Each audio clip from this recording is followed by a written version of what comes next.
Okay, we're on to our final step, which is assembling our mask. Hooray. We have our ties in, we have our cute little pocket for our filter.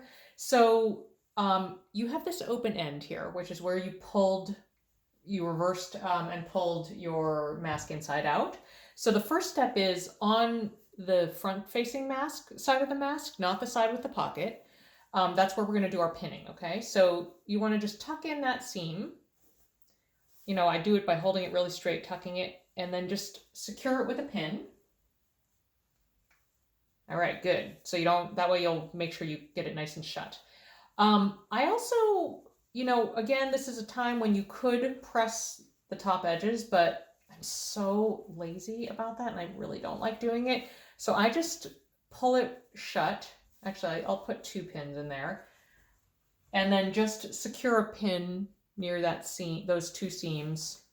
Again, I'm just gonna pull it shut, like pull it tight so I know I've got the seam. Because man, my iron is downstairs and I just don't like ironing. I just really don't like it.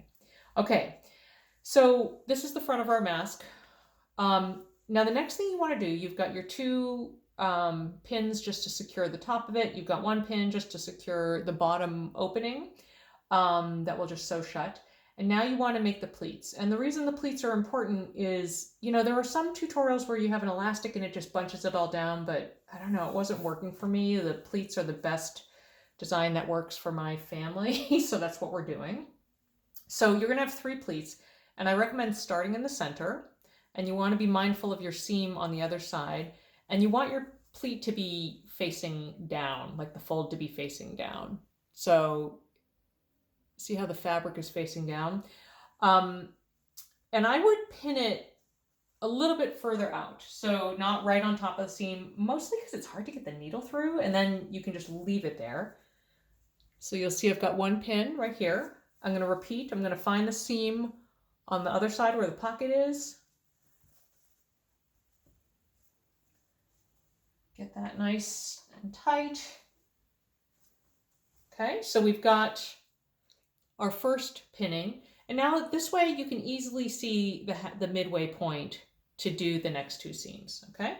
So again, just face them down, pin out a bit of a distance.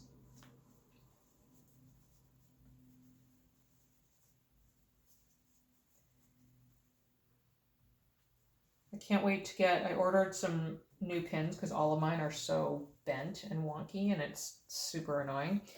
So I can't wait for those to come. I'm just doing the other side now. I also don't have a ton of pins in this pin cushion, so it's not the greatest. Okay. But this is like all about making do with what you've got, I've found. Okay. Seriously, do I have another pin here? I do. Okay.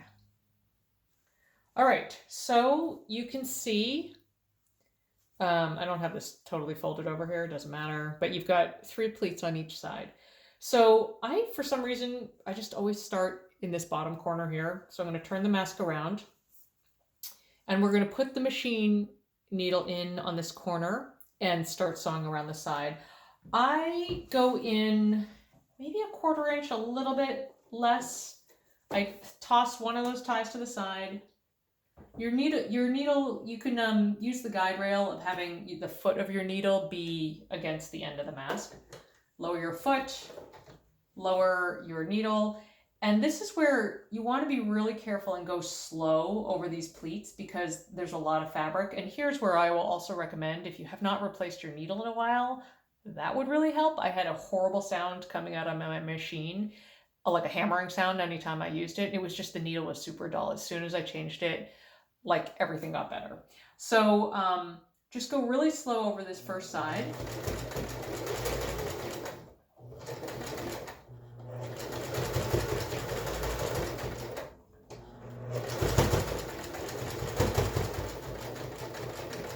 Really slow as you come into the corner. With your needle down, lift up, turn, get that other tie out of the way. At this point, I just like to snip the loose threads to get them out of the way. Okay, so now we're going to come up on the top of our mask, or yeah, the top of our mask, it's just a straight shot all the way to the end. Just watch out for your pins and take them out as you go. Okay, I'm coming up on a pin, I'm taking it out.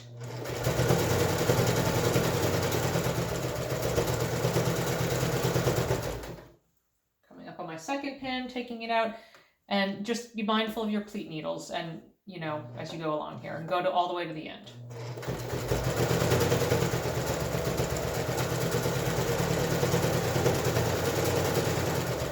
I'm going to slow down as I come to the corner. Needle in, foot up, turn it. Actually, you know what? I could go another stitch, so I'm going to just do one more by hand. Actually, I'll do two more by hand to move it forward. Okay.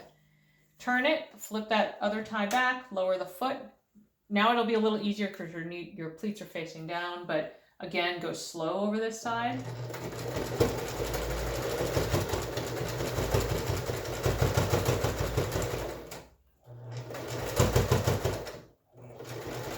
Okay, get to your corner. Foot, needle in, foot up, turn it, foot down. Now we're coming up to the bottom half, and this is where you've got your open seam. Okay, so you have one needle to watch out for down here. Just hold it nice and straight and make sure you're not, you know, this is a straight run right here.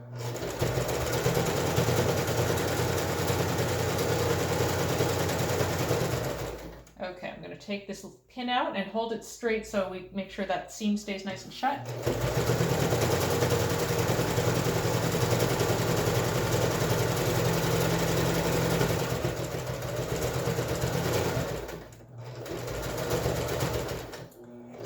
Okay, I'm going to backstitch just a couple, and then I'm going to backstitch a little bit more, so I'll go back and forward on that corner. I don't want to take it out to show you, I'll show you at the end. And then we're going to go a second time around, which is really important in order to like keep those seams, you know, make sure they don't break. So I'm going to go back and forth a couple times. Okay, and now I'm going to back up. And you can go a 1/4 inch. I think that's what the New York Times recommends. I go, you know, that will be okay. You can do that on the larger mask. On the little kid masks, the space is so small, so I go in actually like quite a bit tighter, but I do make sure there's 2 layers of stitching around, and just go around once again. And this time you can like start taking the pins out, and then it's all coming together. Again, go carefully over these multiple layers of fabric. Okay, so I'm coming up to my corner.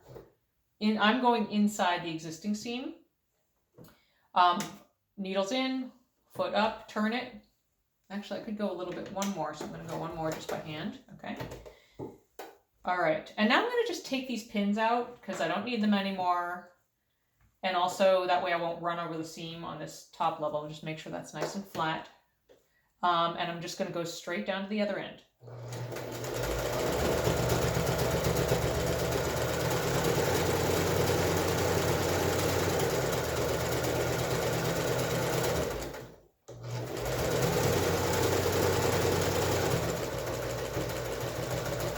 Okay, come into the corner. Okay, needles in, lift the foot up, turn it, throw that tie over there, and we're on our final pleat side. Again, go slowly over these pleats.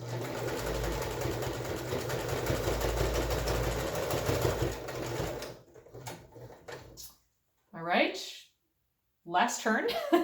Needle in, foot up, turn it, throw your tie over. Okay, and now we can take these needles out. Oh my gosh, finish line, people. So gratifying. All right, and just make sure you don't run over that pleat down there. And this is the final turn.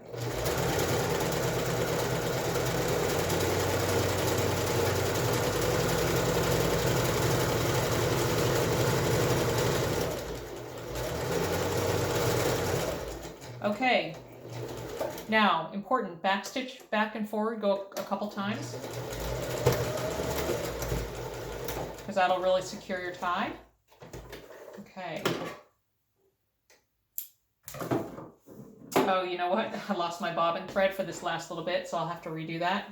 This is what happens.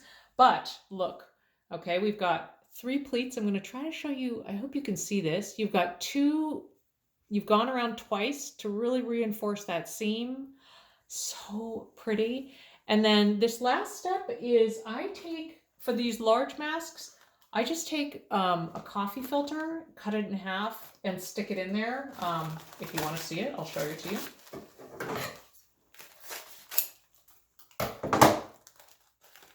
Like that's literally all you do. And then you can just open this up and tuck it in. You can do a much neater job. I also, a friend of mine, like, how much do we love Emily? She dropped off these shop towel filters, which apparently are supposed to be really good for this. So I will use my current, since I have a limited quantity of this, my current approach is going to be to use the coffee filters as my filter when we are just sort of out for a walk in the neighborhood where we can really put a lot of distance between us and another person, and use the shop filters for when we're in more closed conditions, like when I have to go to the grocery store, the dreaded grocery store run. So that is it. Very exciting. You know, they take a little time, but this is what we do now. And one of my favorite things is gifting these to people who need them. So this one is going to go to my mom. And, you know, I delivered a couple around the neighborhood, including one of these. This is the loose pieces, but to a friend with a toddler. So it's all good. So I hope this was helpful to you, and let me know how it goes. Okay, till next time.